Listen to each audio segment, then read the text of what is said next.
So my mantra for me is actually it's really big, it's really impactful because I have a child on the spectrum. So one is the start of motherhood. I never, really wanted to be a mom, and then I became a mom. And I know a lot of people, and they live by like meditation, and I feel like I live by words. And so my mantra is really, really big. So I have like five, and I think like without them and practicing them every day and having them on my wall, I don't know how motherhood in general would be, let alone with a special needs child. I love that. So what do you love about being a mom? So for me, I think it's hilarious because my situation is different because although my child is on the spectrum, all kids are different. But I believe I'm raising a 90-year-old woman trapped in a 6-year-old body. It is the weirdest thing I've ever, like, she is like hilarious, but she also teaches me as if like you were hanging out with your grandma. Like it's like so much like history. And I'm like, but you're 6. And for 4 years, you couldn't talk. So what? Like this morning, I mean yesterday, we passed by Swanson, which is a funeral home in Detroit, and she said, "Oh, a dentist," and I said, "What? No, what? No, what?" I said, "It's a funeral home." She's like, "Funeral home?" I said, "Well, there's dead people." For the next 10 minutes, shh. I said, "I'm sorry." She said, "You gotta be quiet." I said, "Why? They're sleeping." Um, you're not entirely wrong, but and she just like, "Mom, they're sleeping." I said, "Look, I don't think so." She goes, "Yeah, when you're dead, sleep forever." And I'm like, "Who are you? How do you?" So it's just like just learning, just literally a journey, and accepting like the journey will be different every day. But I don't know. I think more than what she gets from me because she is literally hilarious. It's just I don't know who this person is, but she definitely was made for me. So I just enjoy motherhood because every day is different, and I'm always learning something. I love that. I agree with you. I do 100%. Well, one of the things that I love about your social media, especially because you let us all jump in and watch you, but you are out and about. So, what are some of your favorite things to do in Detroit, Metro Detroit, with her? So right now, our favorite thing is Belle Isle just opened up their nature center, which I believe is in partnership with the Detroit Zoo. I like because if people have followed my journey, or if you're listening or watching this, you'll eventually follow. I homeschooled for 2 years, but then I was kicked to the curb by that 90-year-old woman trapped in a 6-year-old body. She told me she wanted to hang out with actual kids, not old people. Isn't that the kettle? But the nature center is like literally, it's like if I could make my house, if we homeschool again, if I can make my house, it's so like I love no screens. We use screens in our home, but like no screens. It's outside play. There's a whole like kitchenette. I'm currently at Seasons Market, which is a new green space slash like mini market, but like the prices aren't like astronomical. It's actually better than like Whole Foods, and they still sell local businesses like businesses and brands. And like tonight, we're going to the Science Center after school, so that would be like my two. Like right now, what we love, but like summer, Riverfront, Belle Isle, all year, all long. Eastern Market too, every Saturday. We've not missed a Saturday in 6 years. You do love Detroit, don't you? I do. This I don't understand why people are like, oh, there's nothing to do. I'm like, excuse you, so much to do.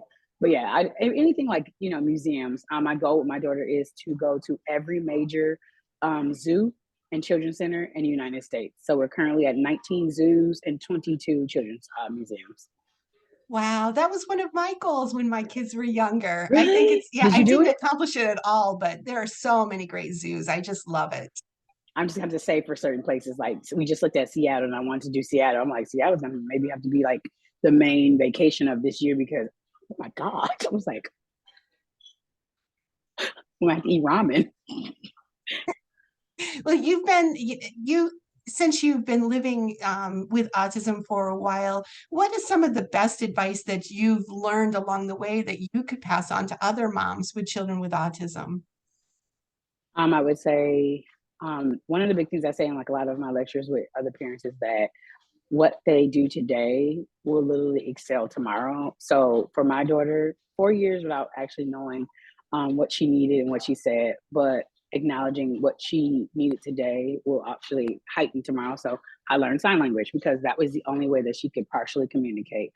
So what I did not know yesterday, I gradually learned, and it was something that she needed for the future to come. Understanding that it is okay to call your friend who has a non autistic child who is 6 years old because mixed play was the reason that my daughter was potty trained.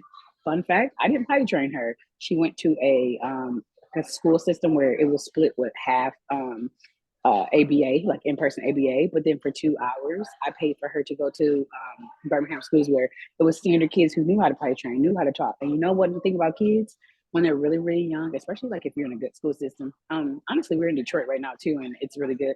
Kids are funny because they're like, "Hey, Eden, can you use your words?" And they'll realize she can't and be like, "Well, do you have to pee, or do you have to use?" And or they're like, "Eden, come with me, I have to potty." And I went 6 months. So there was no school in March of 2020 till she did go to school September 2020. Potty trained, tried to do it for 6 whole months, that whole period, nothing. She went to school for 3 days, came back potty trained. I'm like, what? So just acknowledging that. And two, I mean, three, patience. Patience is, I know people probably say it all the time, but I swear if you just every day take some time to yourself, even if it's 15 minutes, and just accept today may be hard, but today might also be the best day of your life. But just to have patience because no child wants to not be able to communicate. No child wants to not be able to control the fidgeting in their body. This is just something that they have. And ultimately, my main message, if people watch YouTube, is that this is a diagnosis, not a death sentence. Move how you need to move, and realize that like your story is different. Like for me, my story is to tell all moms, but most importantly, Black moms, because it's a very underserved community with autism. It does not matter about, oh, but this person, nope, it doesn't matter about that. Do what it is you want to do. If you're a traveler, continue to be a traveler. It might just look different. Maybe your traveling changes from airplane because the kid doesn't like the sensory to a train, but that's more time with your kid, being more present. Maybe you get more work done because there's usually not internet on there. Maybe you're like me where life hit you hard, you moved back to your dream city from the suburbs and you lost your car within 2 weeks and found out that your renter's insurance doesn't activate for 30 days after it only been 2 weeks, and that you got to check for your car, but cars were in COVID, cars were astronomical, so you start to use transit. So I just, like I'm one of those people where I'm solution driven, and I think that's the biggest thing for me, especially being an autism mom. I wasn't like that pre-autism. I was very like, there was a problem, I was venting about it. But now I'm like, with the car thing, I literally the next day I was like, we live downtown Detroit. I think we could go without a car. I did it in Chicago, and it's been 2 years, and I not looked back.